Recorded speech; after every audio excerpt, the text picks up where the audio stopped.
राधे राधे, हरे कृष्ण। आप सभी का दिन शुभ और मंगलमय हो। आज दिनांक है 27 अगस्त और दिन है बुधवार। भादो मास के शुक्ल पक्ष की चतुर्थी आज दोपहर 3:44 तक रहेगी और बाद में पंचमी तिथि प्रारंभ हो जाएगी। आज की वीडियो शुरू करने से पहले आप सभी को एक बार फिर से बता दूं कि आप में से कुछ लोगों के कमेंट्स मिल रहे थे कि आपको हमारी कथाएं अंग्रेजी में मिल रही हैं, जबकि ऐसा नहीं है। कथाएं तो हिंदी में ही सुनाई जा रही हैं। यूट्यूब पर अपडेट होने के कारण आपके फ़ोन में आपको जो कथाएं हैं वो अंग्रेजी में सुनाई दे रही होंगी। इसके लिए मैं आपको एक छोटा सा स्टेप बताती हूँ। आप अभी इसी वीडियो के सेटिंग वाले ऑप्शन पर जाइए। वहाँ पर आप क्लिक करेंगे तो आपको कुछ ऑप्शन दिखाई देंगे, जिसमें ऊपर से तीसरे नंबर पर कैप्शन का ऑप्शन होगा। उसमें आप क्लिक कीजिए। नीचे हिंदी वाला ऑप्शन होगा, उसे क्लिक करेंगे तो आपको ये कथाएं हिंदी में मिलनी शुरू हो जाएंगी। अब आपको ये सेटिंग अपने फ़ोन में चेंज करनी है। आप अपने परिवार के किसी भी सदस्य की मदद ले सकते हैं अगर आप खुद से नहीं कर सकते। तो आज दिन है बुधवार। बुधवार का दिन विघ्नहर्ता भगवान गणेश जी को समर्पित होता है और आज भादो महीने के शुक्ल पक्ष की चतुर्थी भी है, जिसे गणेशोत्सव के रूप में भी मनाया जाता है। तो आप सभी श्रोताओं को गणेश चतुर्थी की भी बहुत बहुत शुभकामनाएं। और आज की कथा का शुभारंभ भी हम कर रहे हैं गणेश भगवान की कथा से। इसके बाद आप आज का अध्याय सुनेंगे। प्राचीन समय की बात है। एक बार मधुसूदन नाम का एक धनी व्यापारी था, जो अपनी पत्नी को लेने के लिए एक बार अपनी ससुराल गया। वहाँ वह कुछ दिन तक रहा और फिर एक दिन उसने अपने सास ससुर से विदा करने को कहा, किंतु वहाँ पर सब कहने लगे कि आज बुधवार का दिन है और आज के दिन लड़की को अपने मायके से विदा करना शुभ नहीं माना जाता। लेकिन वह व्यक्ति नहीं माना और बुधवार के दिन ही अपनी पत्नी को विदा कराकर वह अपने नगर की ओर चल पड़ा। रास्ते में उसकी पत्नी को प्यास लगी तो वह व्यक्ति लोटा लेकर रथ से उतरकर पानी लेने चला गया। जैसे ही वह पानी लेकर अपनी पत्नी के पास वापस लौटा तो देखकर आश्चर्यचकित रह गया कि उसके ही जैसी शक्ल सूरत और वेशभूषा वाला एक व्यक्ति उसकी पत्नी के साथ रथ में बैठा हुआ है।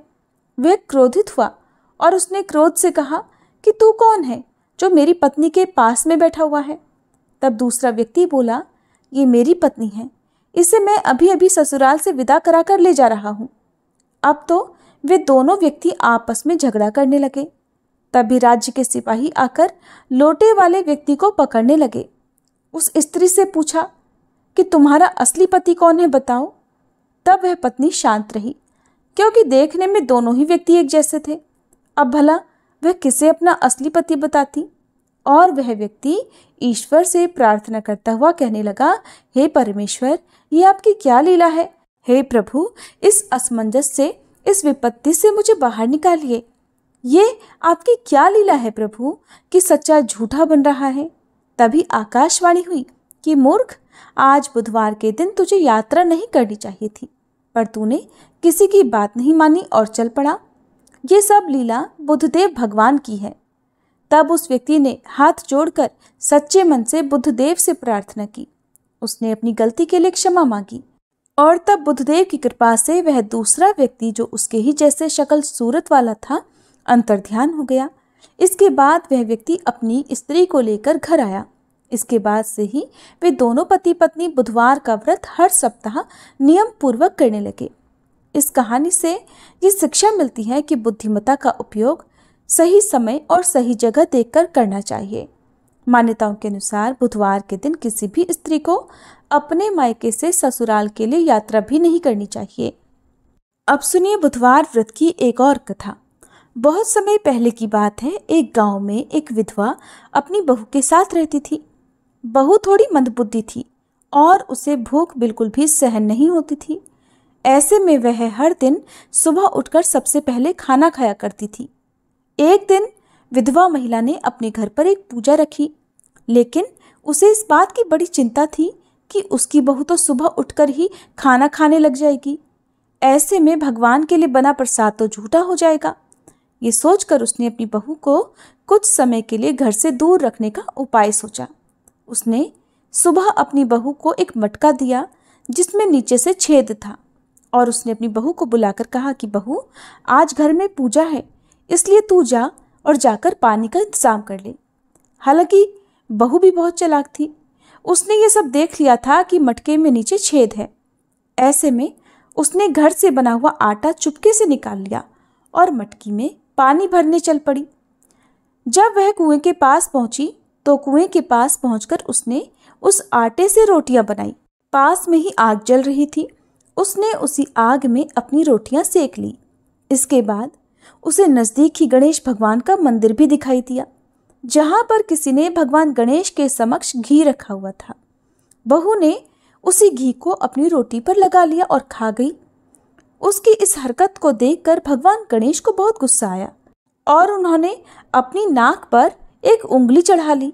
कुछ समय के बाद जब गांव वालों ने देखा तो उन्हें बड़ा आश्चर्य हुआ और उन्होंने भगवान गणेश को लाख समझाने की कोशिश की, लेकिन उन्होंने अपनी उंगली वापस नहीं हटाई।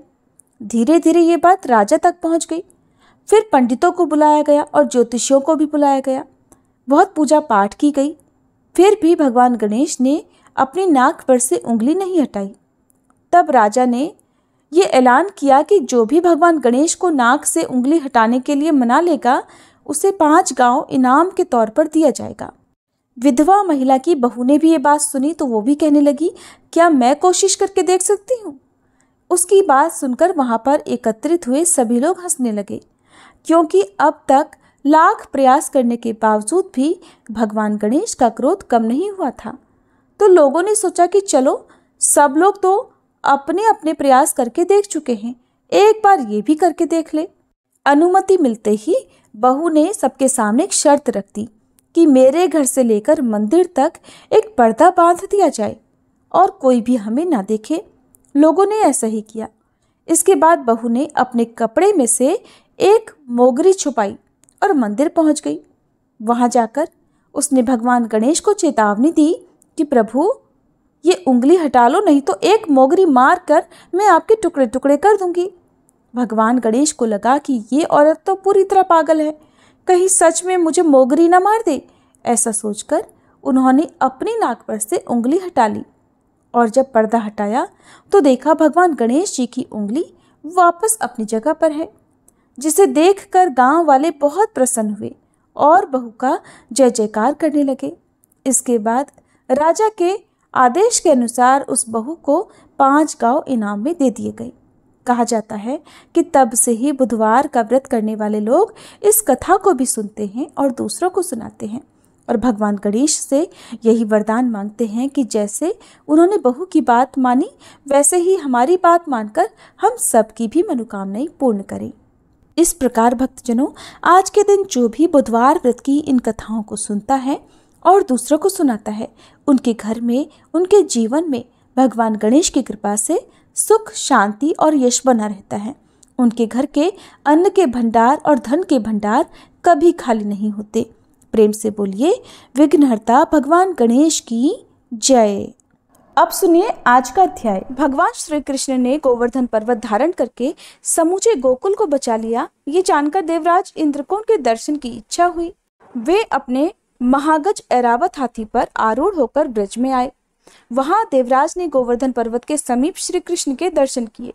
वे गोप शरीर धारण करके उस समय गौवें चरा रहे थे। उनका पराक्रम अनंत था।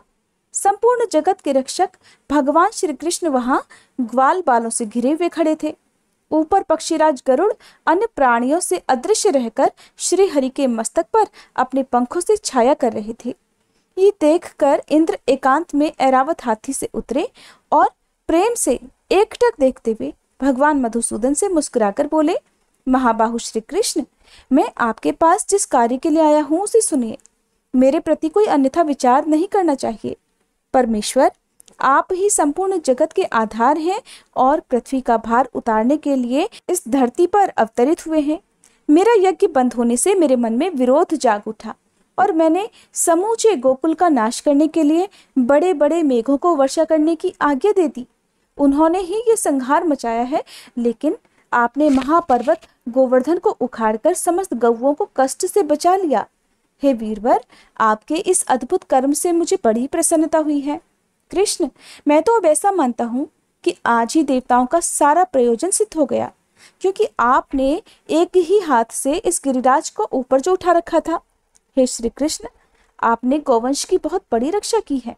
अतः आपका आदर करने के लिए मैं गौओं की प्रेरणा से यहाँ आपके पास आया हूँ।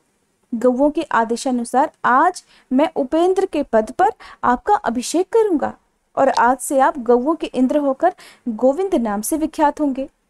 ऐसा कहकर इंद्र ने ऐरावत हाथी से घंटा उतारा। उसमें पवित्र जल भरा हुआ था। उस दिव्य जल से उन्होंने भगवान श्री कृष्ण का अभिषेक किया। श्री कृष्ण का अभिषेक होते समय गौओं ने तत्काल ही अपने थनों से दूध की धारा बहाकर धरती को भिगो दिया। अभिषेक का कार्य पूरा करके शचीपति इंद्र ने प्रेम और विनय पूर्वक भगवान श्री कृष्ण से फिर कहा, महाभाग, ये सब तो मैंने गौओं के आदेश से किया है। अब पृथ्वी का भार उतरवाने की इच्छा से मैं जो और कुछ बातें निवेदित करता हूँ उन्हें भी सुनिए। मेरे अंश से इस पृथ्वी पर एक श्रेष्ठ पुरुष उत्पन्न हुआ है जिसका नाम अर्जुन है। आप उसकी सदा रक्षा करते रहें। मधुसूदन, अर्जुन वीर पुरुष है। वह इस भूमि का भार उतारने में आपकी सहायता करेगा। जैसे अपनी रक्षा की जाती है वैसे ही आपको अर्जुन की भी रक्षा करनी चाहिए। तब श्री भगवान कहने लगे, देवराज, मैं जानता हूँ भारतवंश में आपके अंश से अर्जुन की उत्पत्ति हुई है और मैं जब तक इस भूतल पर रहूंगा अर्जुन की रक्षा करता रहूंगा। मेरे रहते अर्जुन को युद्ध में कोई जीत नहीं सकेगा। महाबाहु कंस, अरिष्टासुर, केशी, कुवल्यापीठ, नरकासुर आदि दैत्यों के मारे जाने के बाद महाभारत युद्ध होगा। उसकी समाप्ति होने पर यह जानना चाहिए कि पृथ्वी का भार उतर गया। अब आप जाइए। पुत्र के लिए कोई चिंता मत कीजिए। मेरे आगे अर्जुन का कोई भी शत्रु सफल नहीं हो सकेगा। केवल अर्जुन के लिए ही मैं युधिष्ठिर आदि 5 भाइयों को महाभारत के अंत में कुंती देवी के समीप सकुशल लौटाऊंगा। श्री कृष्ण के ऐसा कहने पर देवराज इंद्र ने उन्हें छाती से लगाया और ऐरावत पर आरूढ़ होकर पुनः स्वर्ग को प्रस्थान किया। इसके बाद भगवान श्री कृष्ण गौओं और ग्वाल वालों के साथ पुनः ब्रज में लौट आए। गोपियों की आंखें उनके रास्ते पर लगी हुई थी। उनकी दृष्टि से वह मार्ग पवित्र हो गया था। इंद्र के चले जाने पर गोपों ने अनायास ही अद्भुत कर्म करने वाले श्री कृष्ण से बड़े प्रेम से कहा, महाभाग, आपने गोवर्धन पर्वत उठाकर हमारी और गौओं की बहुत बड़े भय से रक्षा की है। हे तात, ये अनुपम बाल लीला, समाज में नीचा समझे जाने वाला ग्वाले का शरीर और आपका दिव्य कर्म, ये सब क्या है प्रभु? आपने जल में प्रवेश करके कालिया नाग का दमन किया, प्रलंब को मार गिराया और गोवर्धन पर्वत को हाथ पर उठा लिया। प्रभु, इससे तो हमारे मन में संदेह पैदा होता है। हे अमित पराक्रम श्री कृष्ण, हम श्री हरि के चरणों की शपथ खाकर सत्य सत्य कहते हैं कि आपकी इस दिव्य शक्ति को देखते हुए हमें विश्वास नहीं होता कि आप मनुष्य हैं। आप देवता हैं या दानव, यक्ष हैं या गंधर्व, इन सब बातों का विचार करने से हमारा क्या लाभ है? आप चाहे कोई भी क्यों ना हो, इस समय हमारे बंधु बांधव हैं, इसलिए आपको नमस्कार है। हम देखते हैं कि स्त्री और बालकों सहित समस्त वृक्ष का आपके प्रति प्रेम बढ़ रहा है और ये कर्म भी आपका ऐसा है जिसे सभी देवता भी नहीं कर सकते। अभी तो आप बालक हैं, फिर भी आपके बल की कोई सीमा नहीं है। इधर आपने हम लोगों में जन्म लिया है जो अच्छी श्रेणी में नहीं गिना जाता। अमेयात्मन, इन सब बातों पर विचार करने से आप हमारे मन में शंका उत्पन्न कर देते हैं। गोपों की यह बात सुनकर भगवान कुछ समय तक प्रेम से रूठकर चुपचाप बैठे रहे। फिर कुछ इस प्रकार बोले, गोपगण, अगर मेरे साथ संबंध होने से आपको लज्जा नहीं आती हो अथवा अगर मैं आप लोगों का प्रिय हूं तो इस प्रकार विचार करने की क्या जरूरत है? अगर आपका मुझ पर प्रेम है या फिर मैं आपकी प्रशंसा का पात्र हूं तो मेरे प्रति अपने बंधु बांधवों के समान ही आप स्नेह रखिए। मैं ना तो देवता हूँ, न गंधर्व हूँ, न यक्ष हूँ और न दानव ही हूँ। मैं तो आपका बंधु होकर उत्पन्न हुआ हूँ, इसलिए आपको बस यही मानना चाहिए। इसके अलावा किसी भी विचार को अपने मन में आपको नहीं आने देना चाहिए। श्री कृष्ण के ऐसे वचन सुनकर गोप मौन हो गए। वे ये सोचकर कि कहीं कन्हैया हमारी बात सुनकर रूठ गया है, वहां से चुपचाप चले गए। फिर इसके बाद एक दिन रात के समय में श्री कृष्ण ने देखा कि आकाश स्वच्छ है। शरद चंद्र की मनोरम चांदनी चारों ओर फैली हुई है। कुमुदनी खिली है जिसकी आमोदमय सुगंध से चारों दिशाएं महक रही हैं। वन में चारों ओर भौरे गूंज रहे हैं जिससे वह वन श्रेणी अत्यंत मनोहारिणी जान पड़ती है। प्रकृति की यह अनुपम शोभा देखकर उन्होंने गोपियों के साथ रास करने का विचार किया। श्री कृष्ण ने अत्यंत मधुर स्वर में संगीत की मधुर तान छेड़ दी, जो वनिताओं को बहुत ही प्रिय थी। गीत की मनोरम ध्वनि सुनकर गोपियां घर बार छोड़कर निकल पड़ी और बड़ी उतावली के साथ उस जगह पर आ पहुंची जहां मधुसूदन मुरली बजा रहे थे। अब जानिए आगे क्या हुआ। गोपियां किस प्रकार से वहां आकर क्या क्या करने लगी। कोई गोपी तो उनके स्वर में स्वर मिलाकर धीरे धीरे गाने लगी, कोई ध्यान देकर सुनती हुई मन ही मन भगवान का स्मरण करने लगी, कोई कृष्ण कृष्ण कहकर लजा गई, कोई प्रेमांध होकर लज्जा को तिलांजलि देकर उनके बगल में ही खड़ी हो गई, कोई गोपी बाहर गुरुजनों को खड़ा देखकर घर के भीतर ही रह गई और नेत्र बंद करके तन्मय होकर गोविंद का ध्यान करने लगी। गोपियों से घिरे हुए श्री कृष्ण रास लीला का रसास्वादन करने को उत्सुक थे, इसलिए उन्होंने शरतकालीन चंद्रमा की ज्योत्सना से अत्यंत मनोरम प्रतीत होने वाली उस निशा अर्थात रात का सम्मान किया, रास आरंभ करके उसे गौरव प्रदान किया। इसी बीच में श्री कृष्ण गायब होकर कहीं और चले गए। गोपियों का शरीर श्री कृष्ण की चेष्टाओं के अधीन था। वे झुंड की झुंड अपने प्रियतम की खोज के लिए वृंदावन में घूमने लगी। उनके मन में केवल श्री कृष्ण के दर्शन की इच्छा थी। वे वृंदावन की भूमि पर रात में श्री कृष्ण के चरण चिन्ह देखकर उन्हें चारों ओर ढूंढ रही थी। श्री कृष्ण की विभिन्न लीलाओं का अनुकरण करती हुई उन्हीं में व्यग्र होकर सब गोपियां एक ही साथ वृंदावन में भटकने लगी। बहुत खोजने पर भी जब श्री कृष्ण नहीं मिले, तब उनके दर्शन से निराश होकर वे सब की सब लौटकर यमुना जी के तट पर आ गईं और उनके मनोहर चरित्रों का गान करने लगी। इतने में ही श्री कृष्ण उन्हें आते दिखाई दिए। उस समय उनका मुख कमल खिला हुआ था। त्रिभुवन के रक्षक और लीला से ही सब कुछ करने वाले श्री कृष्ण को आते देखकर कोई गोपी अत्यंत प्रसन्नता से भर गई। उसके नेत्र प्रसन्नता से खिल उठे और वह कृष्ण कृष्ण कृष्ण की रट लगाने लगी। किसी ने भौहें टेढ़ी करके उनकी ओर देखा और नेत्र रूपी भ्रमरों के द्वारा उनके मुख कमल की सौंदर्य माधुरी का पान करने लगी। किसी गोपी ने गोविंद को निहार कर अपनी आंखें बंद कर ली और उन्हीं के रूप का ध्यान करती हुई वह योगारूढ़ सी प्रतीत होने लगी। तब माधव ने किसी को प्रियवचन कहकर और किसी को कुटिल भ्रूभृंगी से अर्थात टेढ़ी भौहें कर निहार कर उन्हें मना लिया। सारी गोपियां जो उनके अचानक गायब होने से नाराज हो गई थी, रूठ गई थी, सबका मन प्रसन्न हो गया। फिर उदार चरित्रों वाले श्री कृष्ण ने रास मंडली बनाई और समस्त गोपियों के साथ आदर पूर्वक रास लीला की। उस समय कोई भी गोपी श्री कृष्ण के पास से हटना नहीं चाहती थी, इसलिए एक स्थान पर स्थिर हो जाने के कारण रासोचित मंडल नहीं बन सका। तब श्री कृष्ण ने एक एक गोपी का हाथ पकड़कर रास मंडल की रचना की। उस समय उनके हाथ का स्पर्श पाकर हर गोपी की आंखें आनंद से मुंद जाती थी। इसके बाद रास लीला आरंभ हुई। चंचल चूड़ियों की झनकार के साथ क्रमशः शरद ऋतु की शोभा के रमणीय गीत गाए जाने लगे। उस समय श्री कृष्ण शरद ऋतु के चंद्रमा का, उनकी चारु चंद्रिका का और मनोहर कुमुद वन का वर्णन करते हुए गीत गाते थे, किंतु गोपियां बारंबार केवल श्री कृष्ण के नाम का ही गान करती थी। श्री कृष्ण जितने ऊंचे स्वर से रास के गीत गाते, उससे 2 गुने स्वर में समस्त गोपियां धन्य कृष्ण का उच्चारण किया करती थी।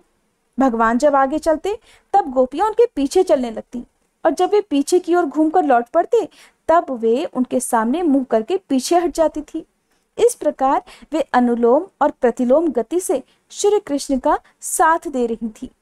मधुसूदन ने उस समय गोपियों के साथ ऐसा रास किया जिससे उन्हें उनके बिना एक क्षण भी करोड़ वर्षों के समान लगने लगा। भगवान श्री कृष्ण सबके ईश्वर हैं। वे गोपियों में, उनके पतियों में और समस्त भूतों में भी निवास करते हैं। वे आत्म रूप से संपूर्ण विश्व में व्याप्त हैं। जैसे जैसे सभी प्राणियों में पृथ्वी, जल, अग्नि, वायु, आकाश और आत्मा है, ठीक उसी प्रकार भगवान भी सबको व्याप्त करके स्थित है। एक दिन आधी रात के समय जब श्री कृष्ण रास लीला में लीन थे, अरिष्टासुर नाम का उन्मत्त दानव ब्रजवासियों को दुख देता हुआ वहां सांड के रूप में आ पहुंचा। उसका शरीर जल से भरे हुए मेघ के समान काला था। सींग तीखे थे, आंखें सूर्य की तरह तेजस्वी दिखाई दे रही थीं। वो अपने खुरों के आगे के भाग से पृथ्वी को खोद रहा था और दांत पीसता हुआ अपने दोनों ओठों को बार बार जीभ से चाटता था। उसके कंधों की गांठें बहुत कठोर थीं और उसने क्रोध के मारे अपनी पूंछ ऊपर उठा रखी थी। उसकी गर्दन लंबी और मुख विशाल था। वृक्षों से टक्कर लेने के कारण उसके माथे में घाव के कई चिन्ह थे। सांड का रूप धारण करने वाला वह दैत्य गौओं के गर्भ गिरा देता था और सबको बड़े वेग से मारता हुआ सदा वन में घूमा करता था। उसके नेत्र बड़े भयंकर थे। उसे देखकर समस्त गोप और गोपांगनाएं बहुत ही भय से व्याकुल हो गईं और कृष्ण कृष्ण पुकारने लगी। उनका करुण विलाप सुनकर श्री कृष्ण ने ताल ठोकते हुए सिंह के समान गर्जना की। वह शब्द सुनकर दुरात्मा वृषभासुर श्री कृष्ण की ओर ही दौड़ पड़ा। उसकी आंखें श्री कृष्ण के पेट की ओर लगी हुई थी और सामने उन्हीं की सीध में उसने सींगों का आगे का भाग भी कर रखा था। उस महाबली दैत्य को आते देखकर श्री कृष्ण अवहेलना पूर्वक हंसने लगे और अपने स्थान से तिल भर भी पीछे नहीं हटे। जैसे ही वह दैत्य उनके पास आया, मधुसूदन ने झट उसके दोनों सींग पकड़ लिए और अपने घुटने से उसकी कोख में प्रहार कर दिया। सींग पकड़ लिए जाने से वह दानव हिलडुल नहीं पाता था। उसका अहंकार और बल अब दोनों नष्ट हो चुके थे। श्री कृष्ण ने उसकी गर्दन को भीगे हुए कपड़े की तरह निचोड़ डाला और एक सींग उखाड़कर उसी से उस पर प्रहार कर दिया। इससे वह महादैत्य मुंह से रक्त निकालकर मर गया। उसके मारे जाने पर गोपों ने भगवान श्री कृष्ण की प्रशंसा की, ठीक उसी तरह जैसे पूर्व समय में जंभासुर के मारे जाने पर देवताओं ने देवराज इंद्र की स्तुति की थी। व्यास जी कहते हैं, हे महर्षियों, जब वृषभ रूपधारी अरिष्टासुर, धेनुक और प्रलंब आदि असुर मारे जा चुके, गोवर्धन पर्वत धारण करके श्री कृष्ण ने गोकुल को बचा लिया, उनके द्वारा कालिया नाग का दमन, दोनों यमलार्जुन वृक्षों का भंग होना, पूतना का वध और शकट भंग आदि घटनाएं हो गई, तब देवर्षि नारद ने कंस के पास जाकर सारा समाचार कह सुनाया। यशोदा जी और देवकी के बालकों में जो अदला बदली हुई, वहां से लेकर अरिष्ट वध तक की सारी बातें देवर्षि नारद के मुख से सुनकर खोटी बुद्धि वाले कंस ने वसुदेव जी के प्रति बड़ा क्रोध किया और समस्त यादवों की सभा में बड़े क्रोध पूर्वक उल्हाना देकर उसने यदुवंशियों की बड़ी निंदा की।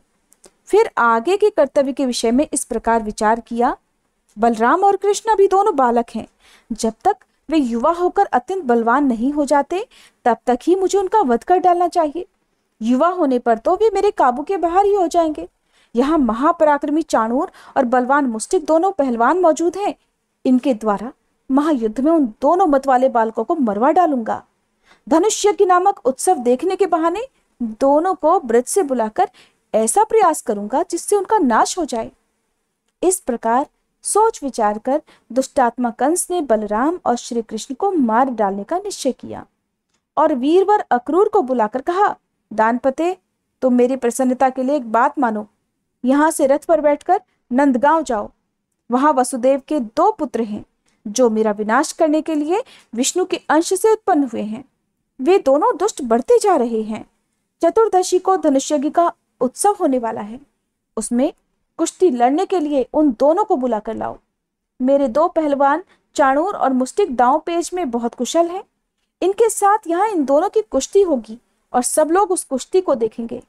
वसुदेव के दोनों पापी पुत्र भी बालक हैं। द्वार पर आते ही उन दोनों को महावत की प्रेरणा से मेरा कुवलिया पीड़ हाथी मार डालेगा। उन दोनों को मारकर मैं दुष्ट बुद्धि वाले वसुदेव, नंद और अपने पिता उग्रसेन को भी मौत के घाट उतारूंगा। इसके बाद समस्त गोपों का गोधन और सारा वैभव छीन लूंगा, क्योंकि वे दुष्ट मेरे वध की इच्छा करते हैं। दानपते, तुम्हारे सिवा ये सभी यादव बड़े दुष्ट हैं, इसलिए मैं बारी बारी से इनका भी वध करने के लिए प्रयास करूंगा। इसके बाद यादवों से रहित के समस्त अकंटक राज्य मैं अकेला ही भोगूंगा। इसलिए वीर, तुम मेरी प्रसन्नता के लिए वहां जाओ। गोपों से ऐसा कहना जिससे वे भैंस का घी, दही आदि उपहार की वस्तुएं शीघ्र लेकर यहाँ आ जाएं। अक्रूर जी बड़े भगवत भक्त थे। कंस के इस प्रकार आदेश देने पर उन्हें बड़ी प्रसन्नता हुई। इसी बहाने कल भगवान कृष्ण के दर्शन तो करूंगा, इस विचार ने उन्हें उतावला बना दिया। राजा कंस से बहुत अच्छा कहकर अक्रूर जी शीघ्र ही रथ पर सवार होकर मथुरापुरी से निकलकर नंदगांव की ओर चल दिए। इसके बाद जो कुछ भी हुआ उसका वृतांत जानने के लिए आप कृपया अगले अध्याय का इंतजार जरूर कीजिएगा।